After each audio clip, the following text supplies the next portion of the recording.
एक गांव में रतन नाम का अमीर युवक रहता था, जो दिन भर आवारा फिरता रहता था। एक दिन उसका भाई बिरजू उससे बोला, ये तुमने आए दिन क्या नाटक बना रखा है रतन? मैं कुछ समझा नहीं भैया। रतन, तुम पूरे 21 वर्ष के हो चुके हो। हमारा इतना बड़ा अनाज का व्यापार है, आखिर तुम मेरे साथ गोदाम में क्यों नहीं बैठते? भैया, ये मेरे खेलने कूदने की उम्र है, मेरा अभी काम करने का बिल्कुल भी मन नहीं है। रतन, माँ और पिताजी के जाने के बाद तुम ही मेरी जिम्मेवारी हो। मैं नहीं चाहता कि तुम दिन भर ऐसे ही आवारागर्दी करते रहो। कल को मुझे तुम्हारा विवाह भी करना है।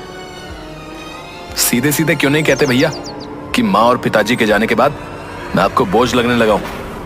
रतन की बात सुनकर बिरजू क्रोधित होकर बोला, अपनी जुबान को लगाम दो रतन। तुम अपने बड़ों से बात करने की बिल्कुल तमीज भूल गए हो।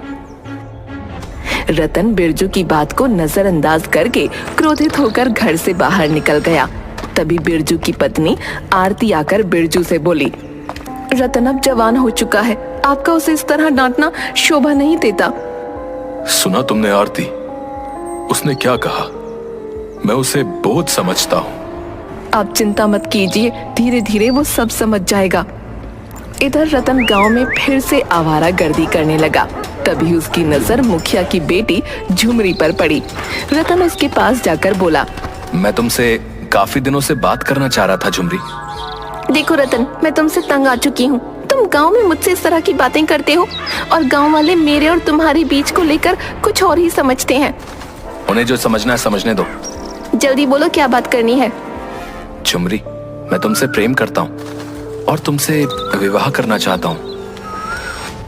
रतन की बात सुनकर झुमरी का गुस्सा 7वें आसमान पर पहुंच गया। मेरे पिता इस गांव के मुखिया हैं रतन, और वो मुझे कॉलेज सिर्फ इस वजह से पढ़ने भेजते हैं कि उन्हें मुझ पर भरोसा है। मैं उनके विश्वास को नहीं तोड़ सकती।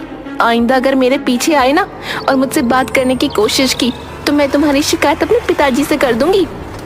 तुम्हें जिससे शिकायत करनी है तुम कर सकती हो। अगर तुम्हारे पिताजी गांव के मुखिया हैं तो मैं भी कोई कम अमीर नहीं हूँ। तुम्हारे पिताजी जैसों को खरीद सकता हूँ मैं। इतना कहकर रतन वहां से चला गया। शाम को जब रतन घर आया तो उसने देखा कि मुखिया उसके भाई बिरजू के पास बैठा था। बिरजू रतन से बोला, ये मैं क्या सुन रहा हूँ रतन? अब तुम आवारागर्दी करने के साथ साथ लड़कियों को भी छेड़ने लगे? मैंने किसी को नहीं छेड़ा भैया। मैं मुखिया जी की बेटी से प्रेम करता हूँ, उससे विवाह करना चाहता हूँ। प्रेम करते हो? प्रेम शब्द का मतलब भी समझते हो तुम? तभी मुखिया बिरजू की ओर देखकर बोला, बिरजू, मेरा ख्याल है मेरे जाने के बाद तुम रतन को समझा देना। ये समझदार है, समझ जाएगा। नादानी में लड़के ऐसी गलतियां कर ही देते हैं। नहीं मुखिया जी, आज मैं फैसला करके रहूंगा। आज तो इसने हद पार कर दी है। इतना बोलकर बिरजू रतन से बोला, रतन, मैं तुम्हारा विवाह अगर मुखिया जी की बेटी झुमरी से करा दूं तो तुम उसे खिलाओगे क्या? तुम करते क्या हो? तुम्हारी महीने की आमदनी कितनी है? अपने भाई की बात सुनकर रतन का दिमाग पूरी तरह से खराब हो गया। भैया, मत भूलिए कि पिताजी ने अपने जीवन में बहुत सारा धन और संपत्ति बनाई है। उसमें से आधा हिस्सा मेरा भी है। जानता हूं, लेकिन तुम्हारे जैसे नौजवान को जब पिता की संपत्ति और दौलत मिलती है ना, तो वो उसे मिटाने में ज्यादा दिन नहीं लगाते। क्योंकि तुम लोगों की बस यही समस्या है कि तुम मेहनत नहीं करना चाहते। आप क्या कहना चाहते हैं भैया? यही कि अगर पिताजी अपनी संपत्ति तुम्हारे नाम ना करते तो तुम भीख मांगने के लिए एक कटोरा भी नहीं खरीद पाते। पिताजी की संपत्ति की हक की बात करने से पहले एक बार ये तो सोच लेते कि पिताजी के काम में तुमने कितना हाथ बटाया है। बिरजू की बात सुनकर रतन क्रोधित होकर बोला, अगर ऐसी बात है तो मुझे पिताजी की संपत्ति भी नहीं चाहिए, ना ही मुझे ये घर चाहिए। मैं घर छोड़कर जा रहा हूं। अब रतन, मेरी बात सुनो रतन। मुझे कुछ नहीं सुनना मुखिया जी। मेरे घर के मैटर में आप ना ही पड़े तो अच्छा है। इतना बोलकर रतन क्रोधित होकर वहां से चला गया। आरती बिरजू से बोली, ये आपने सही नहीं किया।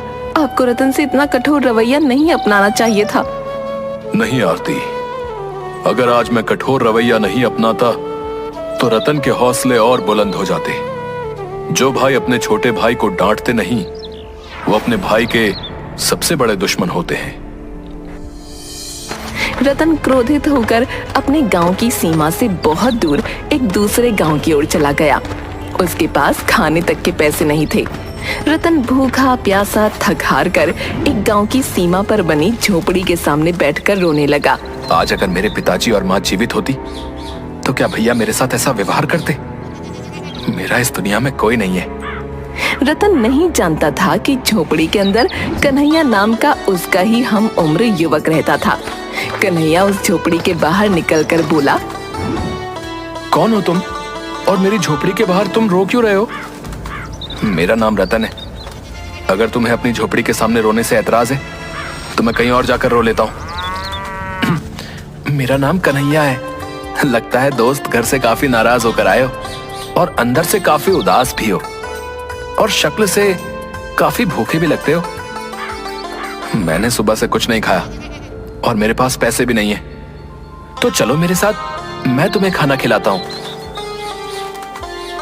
रतन उसकी झोपड़ी की तरफ देखने लगा। मेरी झोपड़ी की ओर मत देखो, मैं तुम्हें यहाँ के अच्छे ढाबे पर खाना खिलाऊंगा। लेकिन तुम मुझे खाना क्यों खिलाना चाहते हो?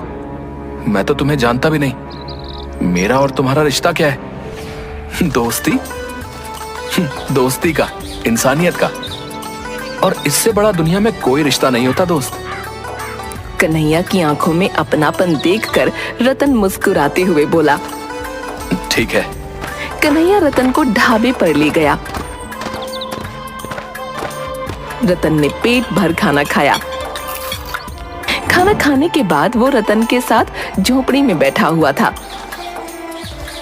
तुम करते क्या हो कन्हैया? कुछ नहीं दोस्त, कुछ भी छोटा मोटा काम मिल जाए कर लेता हूँ। छोटा मोटा काम? अब कहीं तुम चोरी वगैरह तो नहीं करते? अरे नहीं नहीं, छोटा मोटा काम से मतलब है छोटी मोटी मजदूरी। अपनी झोपड़ी को देखकर ये तो तुम समझ ही गए होगे कि ये झोपड़ी एक गरीब की झोपड़ी है। बचपन में ही माता पिता छोड़कर चले गए, तब से मैं अकेला ही हूं। जब तुम्हें अपनी झोपड़ी के बाहर अपने माता पिता को याद करते हुए देखा तो मुझे अपने माता पिता याद आ गए। एक समय में मैं भी अपने माता पिता को याद करके बहुत रोता था। अब क्या मैं भी तुम्हारी झोपड़ी में तुम्हारे साथ रह सकता हूँ?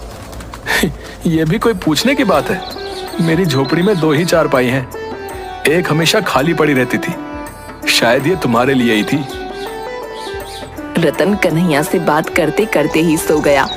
अगले दिन रतन कन्हैया से बोला, अब अगर तुम्हें कोई ऐतराज ना हो दोस्त, तो क्या अब मैं भी तुम्हारे साथ मजदूरी कर सकता हूँ? रतन, तुम्हारे कपड़े देखकर ही मैं समझ गया था कि तुम कोई अमीर घराने से ताल्लुक रखते हो। तुम्हारे हाथ बता रहे हैं कि तुमने आज तक कभी कोई भारी वजन नहीं उठाया। तुम रहने दो। अब नहीं, काम को लेकर मेरे भैया ने मुझे ताना मारा था।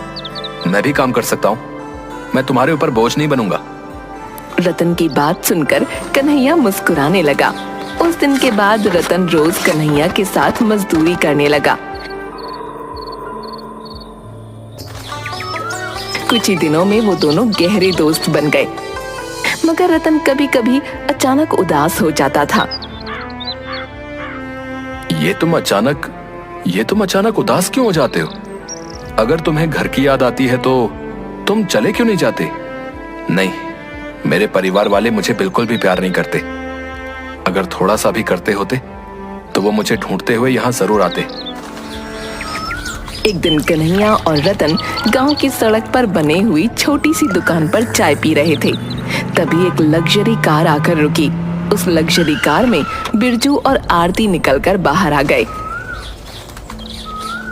रतन, हमने तुम्हें कहां कहां नहीं ढूंढा, तुम यहाँ हो। चलो घर चलो। मैं घर नहीं जाऊंगा भैया। रतन, जिद मत करो। मैंने तुमसे जो भी कठोर शब्द बोले मैं उसके लिए क्षमा मांगता हूं। तुम्हारे बगैर घर सुना है।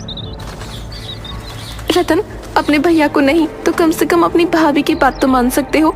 मैं तुम्हारी माँ समान हूँ, आज मुझे पूरा विश्वास था कि तुम जरूर मिलोगे। चलो घर चलो, मैं तुम्हारी पसंद के सारे व्यंजन बनाऊंगी और तुम्हारा विवाह झुमरी से करा दूंगी। अपनी भाभी की बात सुनकर रतन मुस्कुरा दिया और बगैर कन्हैया से मिले कार में बैठकर चला गया। रतन को इस तरह जाता देख कन्हैया को अंदर से बहुत बुरा लगा। कन्हैया मुस्कुराते हुए अपने आप से बोला, वाह रे दोस्त, एक बार मिलकर ही चले जाते। चलो कोई बात नहीं, तुम मिलकर नहीं गए तो क्या हुआ, लेकिन मैं तुमसे मिलने तुम्हारे घर पर जरूर आऊंगा। कन्हैया बेचारा उस दिन से अकेला रह गया। कुछ महीनों बाद कन्हैया को रतन की बहुत याद आने लगी। कन्हैया जानता था कि रतन किस गांव में रहता है। कन्हैया रतन के घर पहुंचा। इतने सुंदर घर को बाहर से देखकर ही कन्हैया की आंखें फटी रह गईं। तभी उसकी नजर रतन पर पड़ी। रतन कन्हैया को देखकर बिल्कुल भी खुश नहीं हुआ। कैसे हो मेरे दोस्त? तुम तो मुझसे मिलकर भी नहीं गए। और दोस्त, मुझे नहीं पता था कि तुम्हारा घर इतना सुंदर होगा। जब तुम्हारा घर बाहर से इतना सुंदर दिखता है तो अंदर से तो और ज्यादा सुंदर होगा। तुम तो मेरी उम्मीद से भी ज्यादा अमीर निकले। रतन बुरा सा मुंह बनाते हुए बोला, यहाँ कैसे आना हुआ कन्हैया? सब कुछ यही पूछ लोगे क्या? अपने दोस्त को अंदर नहीं बुलाओगे? अंदर सजावट का काम चल रहा है। वो क्या है कि 2 दिन बाद मेरी मुखिया की बेटी झुमरी से शादी है, और तुमने अपनी शादी में गरीब दोस्त को बुलाना भी गवारा नहीं समझा। देखो कन्हैया, मैं जानता हूँ कि तुमने मेरी मदद की और तुमने मुझे खाना खिलाया और मुझे अपनी झोपड़ी में रहने के लिए एक चारपाई दी। तुम्हें उसके लिए जितने भी पैसे चाहिए मैं तुम्हें देने के लिए तैयार हूँ। कन्हैया, तुम जानते नहीं मैंने जितना वक्त तुम्हारे साथ गुजारा है वो कितनी मुश्किल और मुसीबत से गुजारा है। इतनी सड़ी हुई और बदबूदार जगह पर मेरा दम घुटता था, इसलिए मैं कभी कभी वहां से भागने की सोचता था, मगर तुम्हें लगता था कि मैं उदास हो जाता हूं। रतन, तुम्हारी सोच बहुत छोटी निकली दोस्त। मैंने तुम्हें सच्चे दिल से अपना दोस्त माना था, इसीलिए तुम्हारी मदद की थी। कन्हैया, तुम में और मुझ में जमीन आसमान का फासला है। एक अमीर और एक गरीब दोस्त नहीं हो सकते। मैं नहीं चाहता तुम्हें यहाँ पर कोई और देखे जिससे मेरी बेइज्जती हो जाए, इसलिए तुम शांति से यहाँ से चले जाओ। रतन की बात सुनकर कन्हैया उदास हो गया और उदासी से मुस्कुराता हुआ बगैर कुछ कहे वहां से चला गया। कुछ महीनों बाद कन्हैया अपने गांव की एक रोड पर खड़ा था कि तभी एक कार तेजी से आकर एक पेड़ से टकरा गई। कन्हैया वहां खड़े लोगों से बोला, अरे देखो, वो कार एक पेड़ से टकरा गई। कन्हैया सहित सभी लोग वहां चले गए। कन्हैया कार के अंदर बैठे लोगों को देखकर बोला, अरे ये तो रतन है और लगता है ये इसकी पत्नी है। एक व्यक्ति कन्हैया से बोला, क्या तुम इसे जानते हो? हाँ जानता हूँ, और मैं ये भी जानता हूँ कि ये कहाँ रहता है।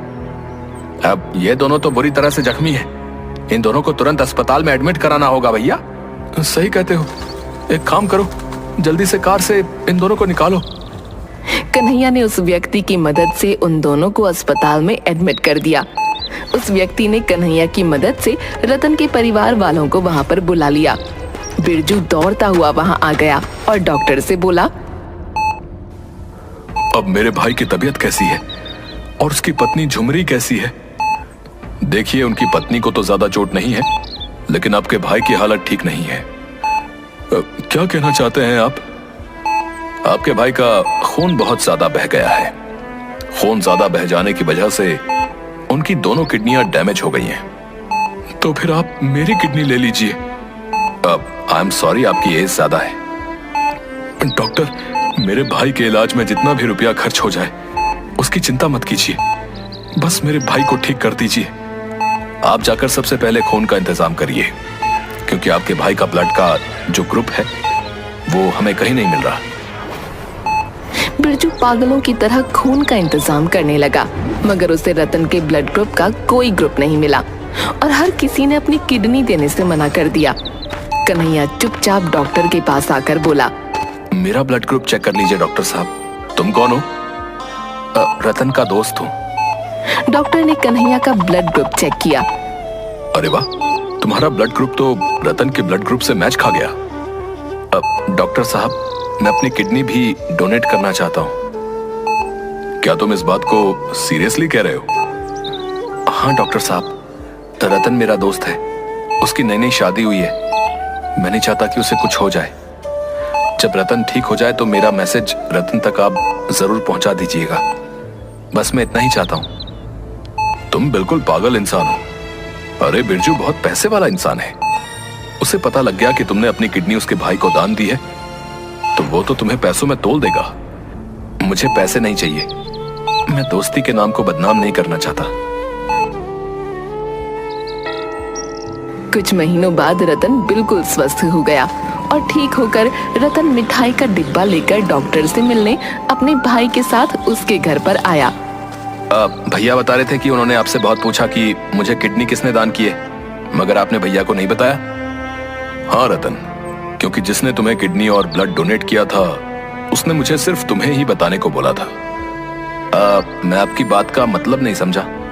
उसने अपना नाम कन्हैया बताया था और मुझसे कहा था कि रतन जब स्वस्थ होकर आपसे किडनी डोनेट करने वाले का नाम पता करने आए तो आप उसे मेरा नाम बताना और साथ ही साथ ये भी कहना कि असली दोस्त इसे कहते हैं। रतन से कहना कि अगर उसे दोस्त बनना है तो वो किसी गरीब को बनाए, क्योंकि गरीब ही मुसीबत में काम आते हैं।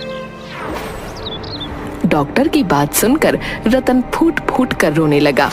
वो बगैर देरी किए अपनी बाइक लेकर सीधे कन्हैया की झोपड़ी के पास चला गया, मगर उसने देखा उस झोपड़ी के अंदर कोई दूसरा ही व्यक्ति रह रहा था। अब यहाँ पर तो कन्हैया रहता था, कहाँ गया? कन्हैया तो यहाँ से 1 महीने पहले ही चला गया। क्या आप जानते हैं वो कहाँ गया? नहीं, उसने किसी को नहीं बताया, बल्कि उसने गांव में भी किसी को नहीं बताया कि वो कहाँ जा रहा है। हाँ, उसने कहा जरूर था कि कोई रतन नाम का इंसान पता करते करते यहाँ पर आएगा तो उससे कह देना कि दोस्ती का असली मतलब यही होता है। वो भले ही मुझे अपना दोस्त नहीं समझता हो, लेकिन मैंने उससे सच्चे दिल से दोस्ती की थी। उस व्यक्ति की बात सुनकर रतन भारी मन से झोपड़ी के बाहर निकल आया और पागलों की तरह कन्हैया को ढूंढने लगा, मगर कन्हैया उसे आज तक नहीं मिला। कन्हैया रतन को दोस्ती का बहुत बड़ा पाठ सिखा गया था।